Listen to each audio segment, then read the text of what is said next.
I want to thank everyone for joining our webinar this morning. My name is Glenn Horsley. I'm the co-founder and chief operating officer here at RIVN. I'm extremely excited to introduce to you all Julie Park.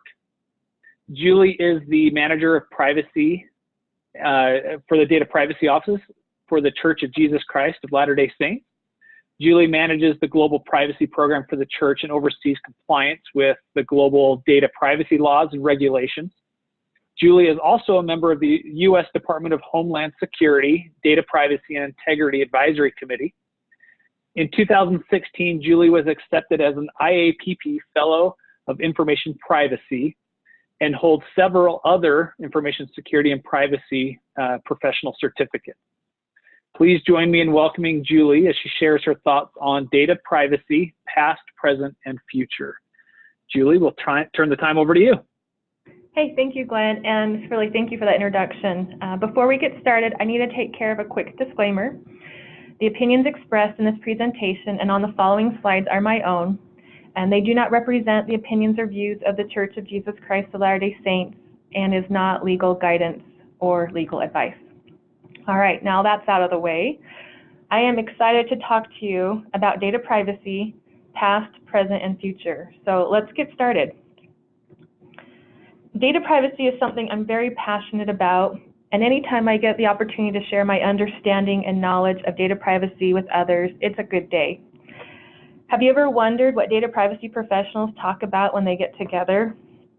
I can tell you at some point in the conversation, we seem to discuss the crucial crossroads of the evolution of technology and the realization of the strategic and commercial value of personal data and the globalization of data-reliant activities. So as individuals become more aware and care about how organizations are collecting, using, and sharing their personal data, governmental agencies are enforcing these laws. And last time I looked, there were about 117 countries with data privacy laws. That represents over 5,000 laws and regulations that address or discuss data privacy. And it is expected the number of countries that will have data privacy laws in the future is just going to continue to increase. The map that you see right here is a map of regulation and enforcement from 2017. And in some countries that are represented with yellow enforcement or moderate enforcement are now in the heavy to robust enforcement today. So back in 2010, when I transitioned from information security to data privacy, we didn't see data privacy too much in the news. This is an article from 2012 where the Federal Trade Commission fined Google $22.5 million for allowing the passing of privacy settings in Apple's Safari browser. This disallowed the use of personal data to send advertisements which violated an earlier privacy settlement with the Federal Trade Commission. So today, you really don't have to look too hard to find privacy violations or privacy matters in the news. In 2018, Marriott was the second organization to face a GDPR fine as the result of a data breach. And then in July of 2019, the Federal Trade Commission imposed a record $5 billion penalty on Facebook for how they shared personal data and required Facebook to make significant changes to the data privacy principle of accountability and transparency. And then most recently, even in August of 2019, the New York Times has an interesting article about how individuals are thinking of how Alexa and Siri are listening to and what they are doing with private conversations, and starting the conversation about how do you stop Alexa and Siri from listening in. So going back to a simpler time, this one's from 2010, like Dogbert, whenever I was asked to provide my personal information in exchange for a free t-shirt or some cool free product, I would provide fake data. And somehow this made me feel like I was preserving my privacy, at least with the use of my personal data. So again, with the evolution of technology, it's getting harder to stay anonymous. And even when providing fake data to an organization, they now have ways and algorithms that can help identify an individual. And some people have said to me when they would hear that I provide fake data, they would just tell me I was wasting my time because the concept of privacy is dead. Well, the death of privacy has been predicted many times, and this is a chart that kind of shows the past, the present, and the future of data privacy. In 1890, Louis Brandeis and Samuel Warren wrote in the Harvard Law Review an article titled "The Right to Privacy," and they discussed the explosive growth of a new technology, which was the snapshot photograph. In their article, they addressed the concerns about a new technology that allowed the intrusion into private spaces and called for protections against the invasiveness of this technology. And they really suggested a new legal concept that has lasting influence. As the evolution of technology continues, from 1890 with the development of the telephone, mainframe computers, desktop computers, the internet, digital tracking, and many others yet to be developed, the debate about privacy continues as well. A few laws that I want to point out include the European Union Directive from 1995 that was changed into a regulation in 2016. I will mention here that what is important about this change from 1995 to 2016 is not that GDPR introduced a new concept of data privacy, but rather the similar framework and principles were changed from a directive, which is basically suggested best business practices, to a regulation, which is a law with enforcement and fines for non-compliance. So just a few years ago, after the European Union General Data Protection Regulation, the California Consumer Privacy Act was passed. And the CCPA also broadly expands the rights of individuals and requires organizations within that scope to increase transparency about how personal data is collected. Then in September of this year, Nevada passed their consumer opt-out right from sale of personal information law, which also gives individuals more ability to have control over how their personal data is used and shared. And then something I want to point out in the future is Europe's e-privacy directive. So this directive was enacted in 2002 and includes specific rules on data protection in the area of telecommunications and public electronic networks.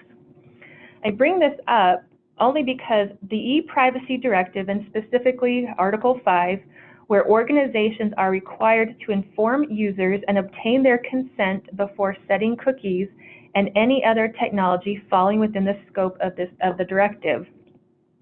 It's worth noting Europe is not the only country that requires consent before setting cookies on a computer or other technology. Mexico, South Korea, and Venezuela are a few countries that also require consent. With the amount of activity and discussion about privacy, I think privacy is very much alive. So now let's talk a little bit about the terms data privacy and data protection. These two terms have very different origins and purposes. However, sometimes they are used interchangeably. So data privacy is about the protecting individuals from harm or misuse of their data.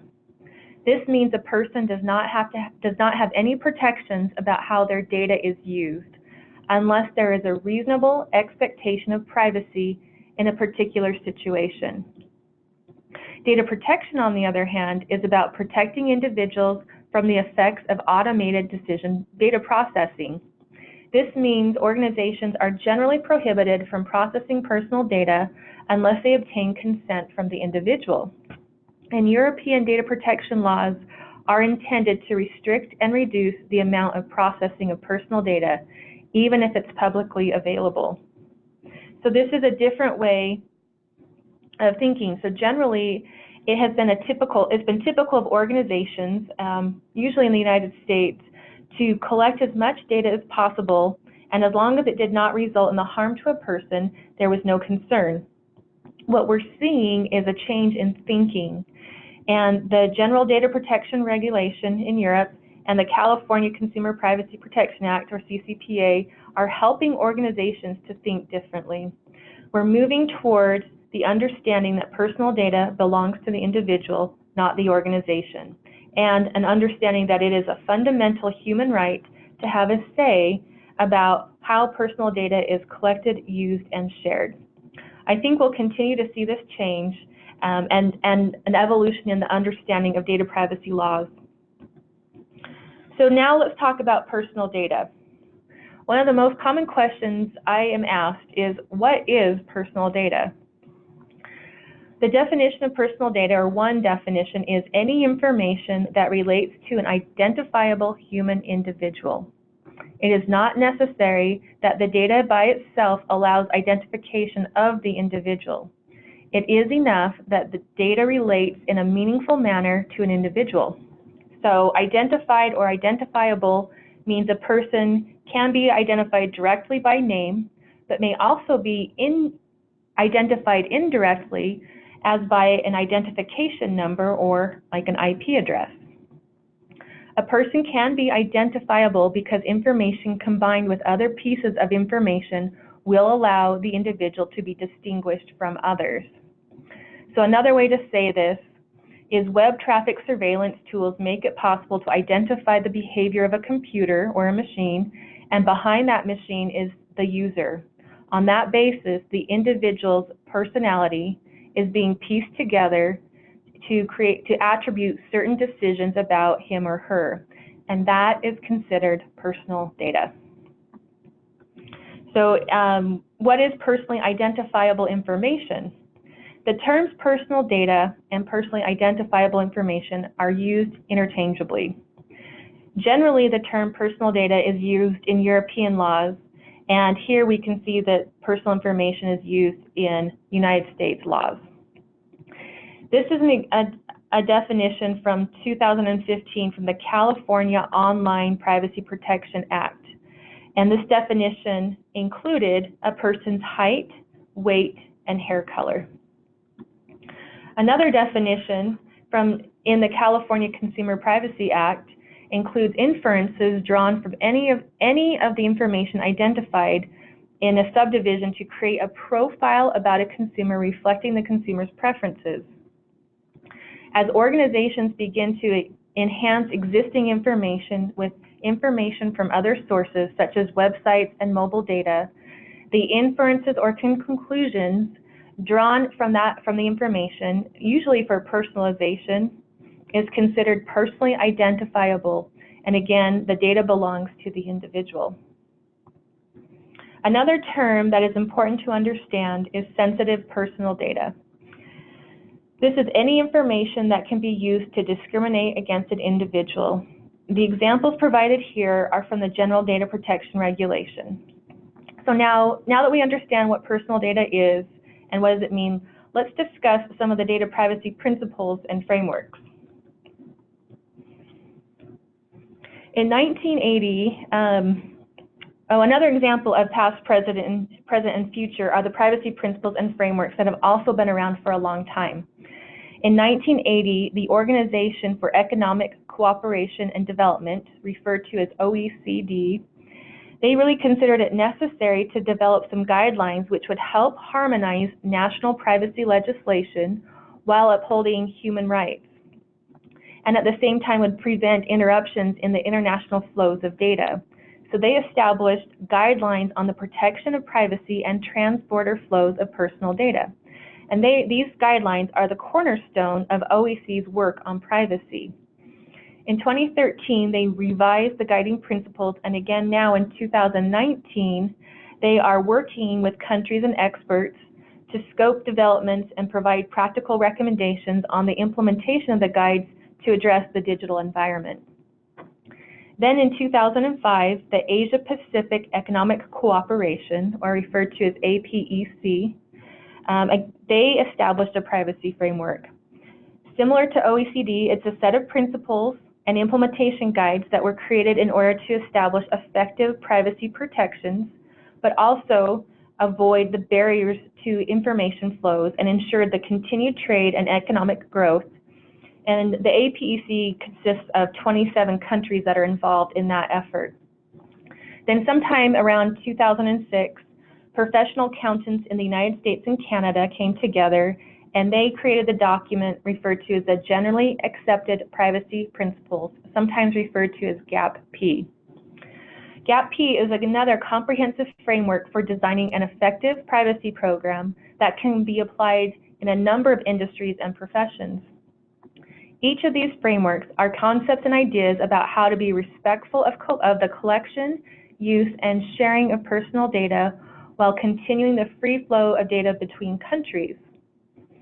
It has also been my observation that data privacy laws such as the GDPR, CCPA, Singapore's data privacy law, Australia's data privacy law, South Africa's data privacy law, and so forth, all align with the privacy principles discussed in these frameworks and all include requirements about openness and notice, choice and consent, collection limitation, use limitation, sometimes referred to as data minimization, retention and disposal, access or individual participation, security safeguards, data quality, and accountability. So the purposes of the webinar today, I'm going to focus on the privacy principle I think is most misunderstood, and that is individual participation and access. And although the GDPR and CCPA have increased awareness and understanding about the privacy principle of individual participation, it is not a new idea or concept. This has been around at least since the 1980s, if not longer, and is addressed in other data privacy laws around the world. So I love this cartoon. It really hits home to what we're talking about, and it gets to the heart of data privacy. Again, personal data belongs to the individual, and this is a good introduction into talking about the meaning and intent behind the data privacy principle of individual participation and access. So having the right mechanisms in place to streamline the whole data access experience is really kind of lacking for most organizations. Generally speaking, an individual can obtain confirmation about their personal data exists to know the categories of data processed and to whom their personal data has been shared. Looking ahead, there are clear responsibilities for privacy professionals, both in terms of making the whole data retrieval and access process more efficient for everyone. So similar to what was included in the GDPR and the CCPA, guidance provided by the OECD on individual participation also addressed, organizations have to respond to individuals who are asking for copies of their data held within a reasonable time. Under the OECD, organizations can charge a fee for this service, but it cannot be excessive, and organizations can provide the information in a format that is readily intelligent or can be read by the individual. In addition, in the event that an organization is not able to meet the requirements of individual participation, or the organization just cannot provide the information or the request is denied, there has to be another way to challenge that dispute or that denial. Another aspect of individual participation is providing a method to request that data be deleted. This is sometimes referred to as the right to be forgotten or the right to erasure. So although it's possible to see when the right to be forgotten would be a convenient tool to delete digital evidence for past mistakes, there are instances where the right to be forgotten is really not an absolute. Not all data must be deleted, and history cannot be erased. One example of how the right to be forgotten may apply is this example here of the Braves pitcher Sean Newcomb. Last year, when he was close to pitching a no-hitter, information about offensive tweets he sent as a teenager became known or visible. And although the offensive tweets have now been deleted and Google and other search engines have cleared all their search results cache to that specific tweet, we can still find information about this event. And that's because there are exceptions, including journalism, to the right to be forgotten. If information shared is in the public interest, it may not be an absolute right for the information to be deleted. So the big takeaway here is that, again, the right to be forgotten is not an absolute. In conclusion, personalization really has the potential to become the most valuable commodity of the modern age. and because of personalization is useful and makes our lives easier. As I said before, as individuals become more aware and care how organizations are collecting, using, and sharing their personal data, governmental agencies are responding by creating new or updating existing data privacy laws. And these laws will be written to protect the privacy for the purposes of safeguarding human dignity. And with that, Glenn, I'd like to thank you and RIVN for the opportunity to share my passion and knowledge about data privacy and discuss its past, present, and future. Thank you so much, Julie. I really appreciate that. Clearly, you are extremely knowledgeable. You've spent a lot of hours dealing with privacy, and so we are so grateful for your knowledge and your willingness to share what you've learned over the years around data privacy. And we look forward to the next opportunity to hear from you. Thanks, Julie. Thanks, everybody. We'll talk to you all soon.